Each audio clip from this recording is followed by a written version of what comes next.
Oh no, she's wearing a gothy thing. I break free from Belle's icy cold grasp and inhale the cold, rain-splattered air greedily. There's something about Belle's presence, even when I can't see her face, that's so overwhelming, it's hard for me to think straight. Being embraced by her white, skinny arms makes me feel like sinking slowly into the bottom of a dark, black sea of emotion. It's suffocating, like pillows. Oh god, spine-chilling. I might say if this were a Hammer House of Horror production, which it's not, I don't think. Thank heaven for the small mercies of the gods. The gods. My gods. Belle stands there, looking much the same as ever. She's forgone her school uniform today. I suppose that makes sense, given it's a Saturday, and instead wears a dark coat of Gothic descent. That's actually a very nice outfit. That's a neat outfit. I like the little belt. Reminds me of like some British sorta. Well, I guess they are in Brit. Okay, never mind. The coat looks familiar for some reason, but I can't quite place it. Probably because it's Melly's, and this is Melody. So does that umbrella she's holding, shielding her hair from the rain. Oh no, it's his daughter. It's his daughter, isn't it? His daughter is Belle, isn't it? The umbrella is pretty cute. Now that I look at it a little more closely, it's black and blazoned with a pattern of repeating white rectangles. Is it fashioned after a piano? Oh no. Oh no. No. I bought Molly an umbrella like that. Oh no! No! No! Long time ago. Oh no! When I first started teaching her how to play, I don't think she ever used it though. I don't know if I blame her. It was presumptuous of me, just like her name. I think...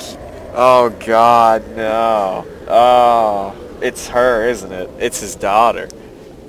I think you're the one who needs to look here, Robin. Belle's eyes are just as green as ever. She looks so sad. Oh, so bright that they pierce through the gloom and the darkness. They almost seem to glow. This can't work anymore, Robin. You know it can't. What? I mean, what do you mean? You can't play at being a good husband and father whilst being my beloved at the same time. Beloved? Do you really need to question that? I already told you that I love you. You did, but I don't know. Maybe you were just playing around. Robin, really? Really, playing around? Belle raises one eyebrow.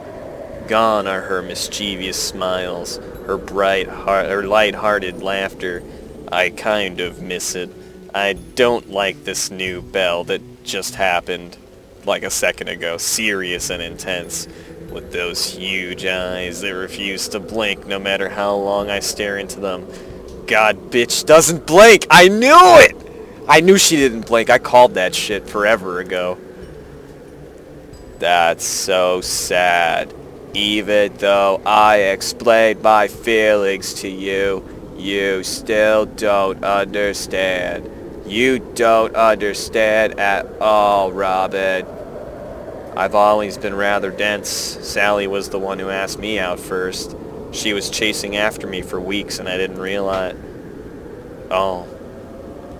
Like I care about Sally. Like you care. Stop trying to fool yourself. But she's my wife. So what? That doesn't mean anything. Why should you care about your wife when you have me? But I've known Sally for almost 18 years. And I've known you in this humanish form for like a week. And you've known me for 30. It's not the same, Belle. You were a cat. Like, no, it isn't. It's not the same because she doesn't love you the way I love you. She can only love you as a human woman can. Complaining and insulting and always finding faults. People are like that. They're so concerned with their own shortcomings that they pick on one another to make themselves feel better. It's not real happiness though, no matter what they tell themselves. It's all fake, hollow, and empty. It's fake news, Robin. People are all hollow and empty, like some kind of carcass. It's not like that. I love you for who you are. I've loved you from the moment I met you. I don't know what to say to that, Bill. You were a cat when I met you, and I was a child. And technically you were... Oh, God! I gasp. All of a sudden, I feel a sensation against my neck. It's warm, despite the cold wind that laces through my skin, my very bloodstream. Belle is standing behind me. How the fuck did she do that? Did she use instant transmission? I can feel her chest pressing against my back, her body flush against mine, like two pieces of a puzzle slotted together.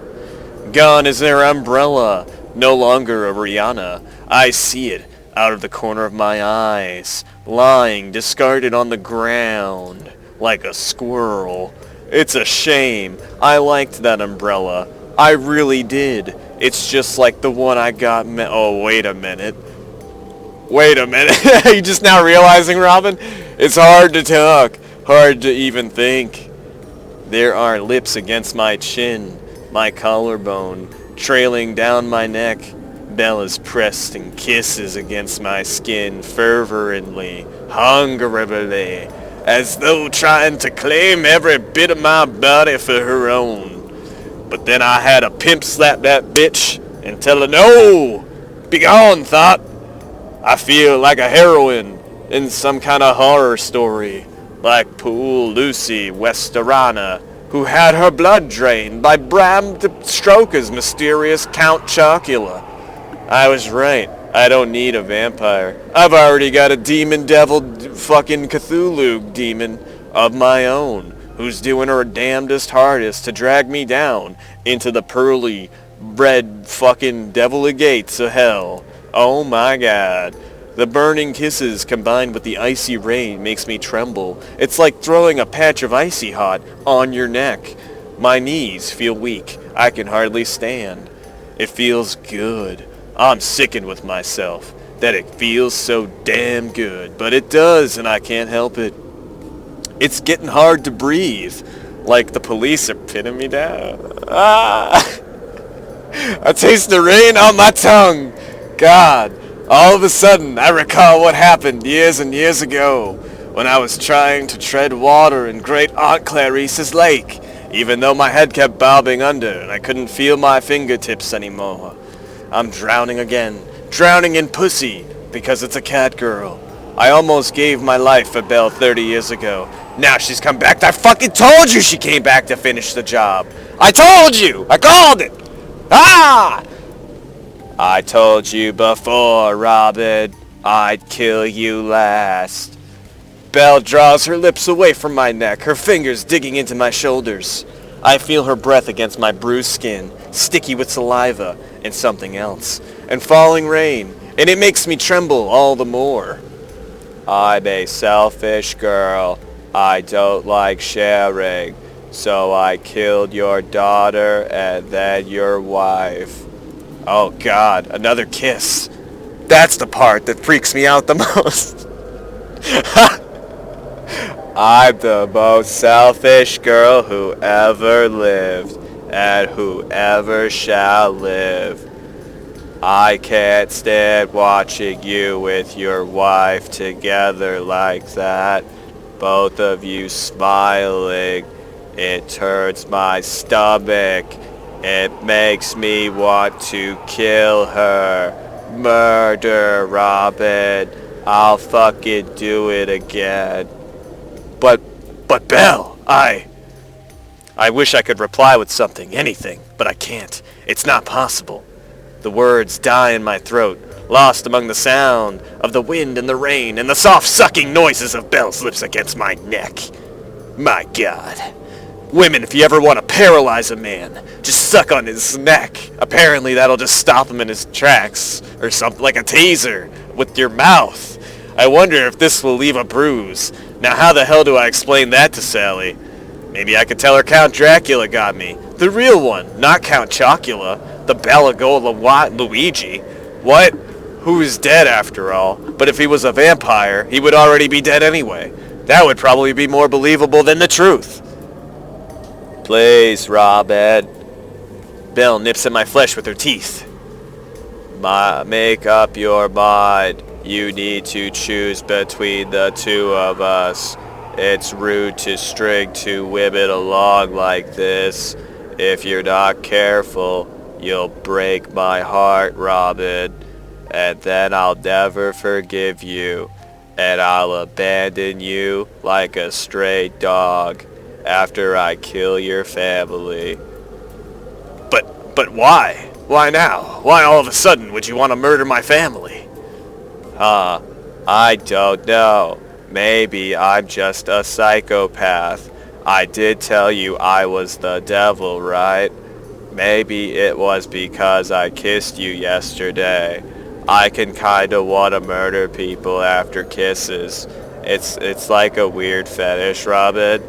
It made me realize something. What was that exactly? That I'm tired of waiting around for you. I waited more than 30 years just so we could talk. Give a girl a break. I'm going crazy here. You're going crazy? I laugh, though it sounds more like choked gasping than anything.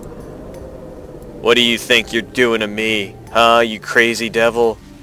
Well, I wonder.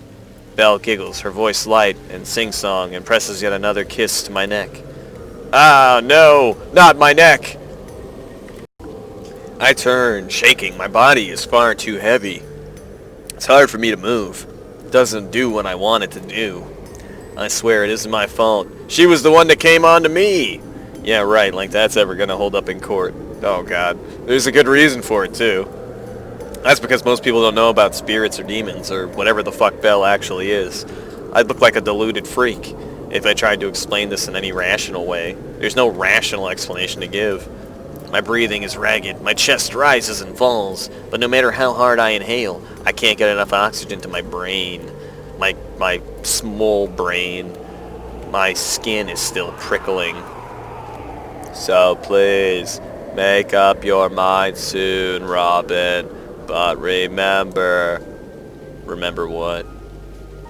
Belle tilts her head to one side and smiles. Her black hair catches the breeze. Hell hath no fury like the devil, Robin. My heart constricts in my chest all of a sudden. Oh, hello, Davy. Speaking of cats. I feel like I'm going to vomit. What do you want, Davy?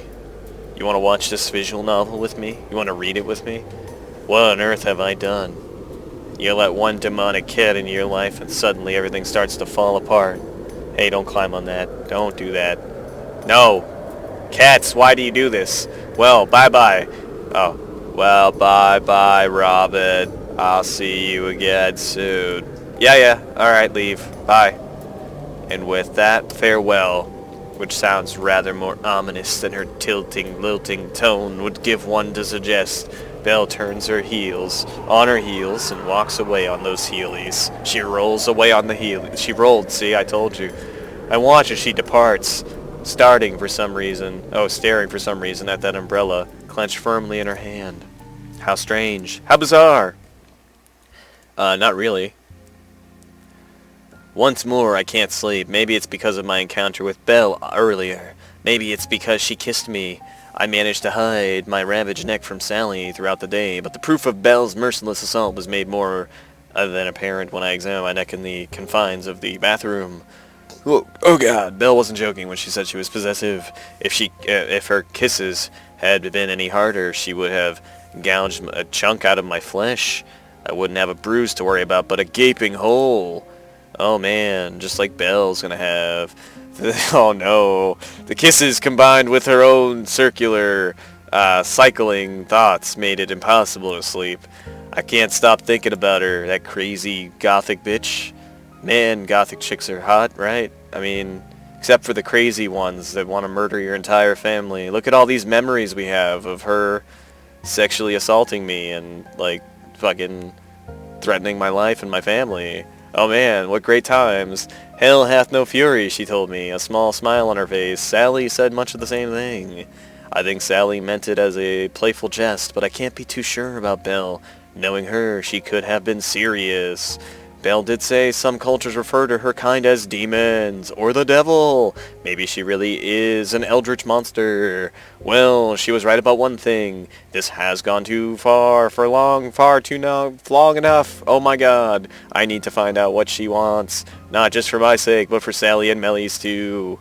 I love them too much to let this outcome come to an outcome. Oh god, to a conclusion, to the finality. That's why I find myself walking on the bridge to where Belle and I first met. It's a dark night, and it's cold too, so thought thankfully that it isn't raining like last time. Maybe the dark storm clouds above have already expanded themselves over with the slicking the cobblestone roads so unsuspecting pedestrians would fall and tumble to the ground like dominoes.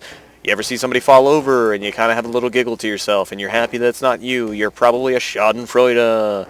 That shopping trolley is still lying in the middle of the river, undisturbed, like the carcass of a hippo. Why a hippo? I don't know. It looks strangely majestic under the light of the moon. A monument, a landmark, a pagan place of worship. How fitting that we're going to try to find Belle. I shiver, my fingers wrapped tightly around the wrought iron railings of the bridge. I don't know if I'm shivering from the adrenaline, the cold, or my own anxiety. Maybe it's all three. We humans are complicated creatures. The bruises dotted across my neck still hurt. I keep prodding at them, even though I know I shouldn't. I can't help it. Maybe we humans aren't that complicated after all. We're just fucking horny. Horny humans. That's all we are. Hello, stranger. The mood is beautiful tonight, isn't it? Belle. She's walking towards me, her dark hair fluttering in the breeze. She isn't wearing the black coat she donned earlier today, and neither is she in her ridiculous school uniform. Instead, she's wearing the little black lacy dress that she wore during our first meeting.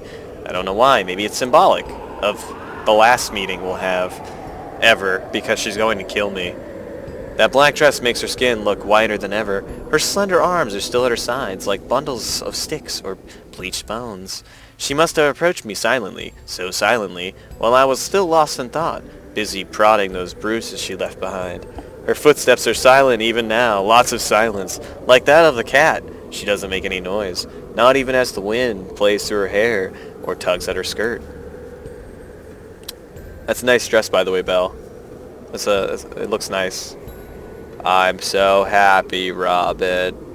She comes to a halt, standing before me. I can hear the beating of her heart, even though we're not touching, separated by just a hair's breadth. Oh man, I can't debate the finer points of Belle's existence now. I have too much proof. Before today, maybe perhaps I could have convinced myself Belle was nothing more than an illusion or a delusion, from my paranoid schizophrenia. But now I know she's actually fucking there. The bruises on my neck, Belle's lips against my skin, the beating of her heart make any such preposterous sound silly. She really is real, and this is not a dream. This is reality. Oh no. Even if I pinch my arm, I'm not going to wake up. I've fallen too far for that. I'm so happy that you came back to me. For some reason, I knew you'd be waiting. I'm glad I had faith in you. She blinked up at me from underneath her long, sooty eyelashes, a smile on her face. Well, I can be very persuasive. She reaches forward, the tips of her white fingers brushing against one of the ugly bruises on my neck. I flinch back, shivering. Isles. Her hands were cold like ice, and her touch chills me to the bone. You know, Belle, I was wondering something about the umbrella you had today.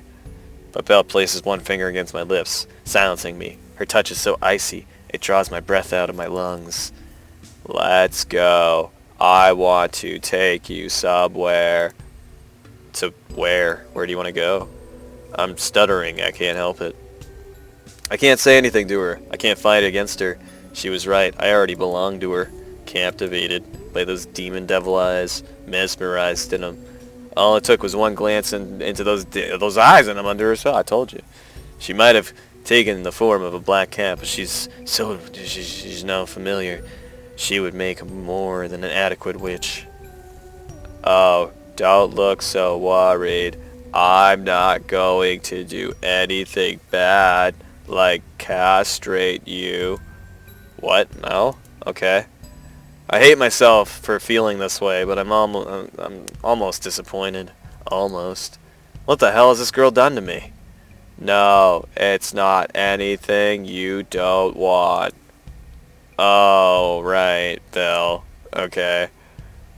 But she doesn't listen to my feeble protests. I don't blame her. It's not like I've made a very intelligent case for myself during these past 5 minutes or so. I've been very unintelligent. She takes hold of my hand, her fingers entwined with mine, and then turns to leave. I follow her, for want of knowing what else to do, her willing captive. Oh man, I've been Stockholm syndromed by this devil. She leads me across the bridge, and I walk behind her, our footsteps merging into one single noise. She can go anywhere, and in my current state, I would follow her. Right into the bottom of the lake, or, the very ends of the earth, whatever. I'm enthralled, much like the rats that followed the Pied Piper of Hamilton, and their untimely death. Poor rats. Himalayan. Chameleon, Mayor. Oh, God. And we're here.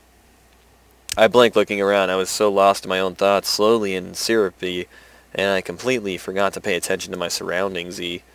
It's the park I went to with Belle before, when we ate that stupid ice cream, and her half-lidded, and her eyes were half-lidded, and her lips were pursed. Oh, man, the playground equipment looks eerie under the moonlight. The faint flanking, and the rusted old swing creaks back and forth in the wind. There are no other people. We're the only ones here. Of course we are. It's like 1 in the morning. What kind of parent would let their child go out at such an hour? I know I'm not the best father, but I would never permit Melly to do something like this. Oh, God, there's Melly. Oh, no. Please don't be Melly. That'd be really awkward. Oh, no. I wonder how she is. Is she tucked up in her bed fast asleep? Maybe not. John Fowler said she was something of an insomniac. That's why she seems to muddle through life, her head hanging, dark bags under her eyes. Maybe she has a split personality disorder or something? I don't know. Is she possessed? It hurts knowing your one and only child might be suffering and being unable to do anything about it, incapable of helping. Maybe that's why I started avoiding her. Maybe that's why I stopped talking to her. Looking into her eyes filled with vague misery, I just could not understand. She's just hurting. It made me feel like a failure. I wanted to help her, but I didn't know what to do. In the end, I made it even worse. I really am a bad person. A terrible, awful person. If I wasn't, would I be allowing Belle to drag me around the park past midnight? This is no fairy story. This isn't romantic. I'm just an unfaithful husband, a distant father who's trying to abandon all responsibility. Is this what you would call a midlife crisis? It must have been easy for Belle to dig her claws into me. I walked into her embrace with open arms.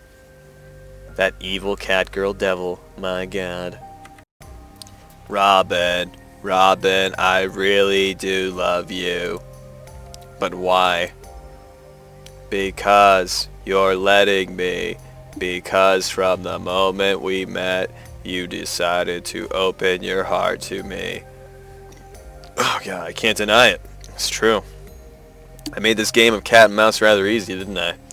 I didn't put up even the slightest bit of resistance.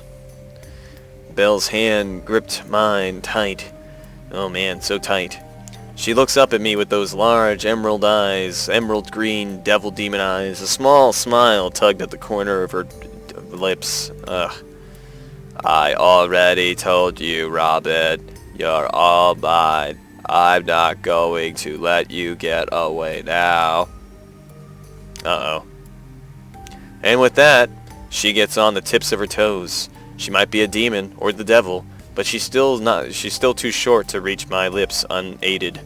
And presses her mouth against mine. She's just short. She is definitely 18 plus. The kiss is hard, forceful, and demanding. I gasp in surprise. Belle uses this to her advantage. She slips her tongue in my mouth and wraps her arms around me, holding my body against hers. For such a short girl, she really is strong. I don't know where she stores it all, honestly, especially when her arms are so skinny. I break away from the kiss, breathing heavily. I can hear my heart hammering in my chest. Blood rushes to my cheeks. It's a cold night, but I can feel myself blushing. A strand of saliva connects our open lips. Ew. Shimmering under the moonlight. It looks indecent. I turn my head, severing it with the slight gesture. I shouldn't be doing this. I shouldn't let myself get carried away. That's what she wants. I'm sure of it, but goddamn, she's hot, isn't she? Right? In a cat girl kind of way. I don't understand. Why do you want this from me? Like, what do you want from me? I already told you. Weren't you listening? I want everything. But why? Isn't it obvious? It's because you love me or something? That's right.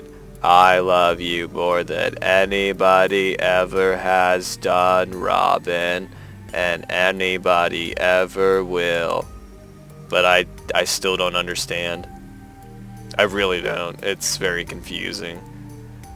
I can vaguely wrap my head around why Arabella White might be interested in me. As Sally has chided me in the past, I really am too nice to her, especially considering my deep lack of feelings towards her. Though I try to avoid talking with her when I can, she's engaged me in discussions about her drawn-out divorce more times than I can count.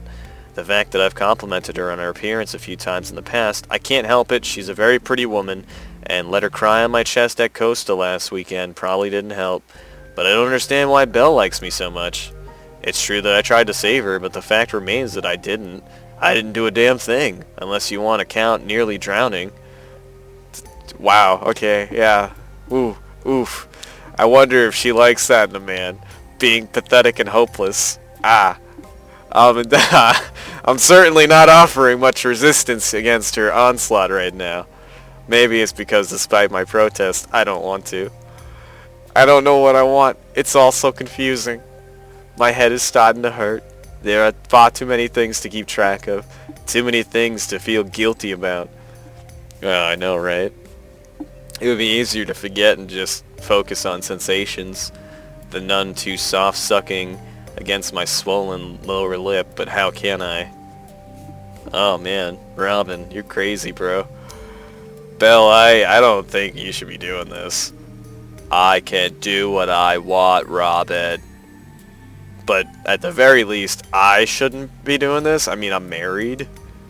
But you don't love her, Robin. You love me, the devil.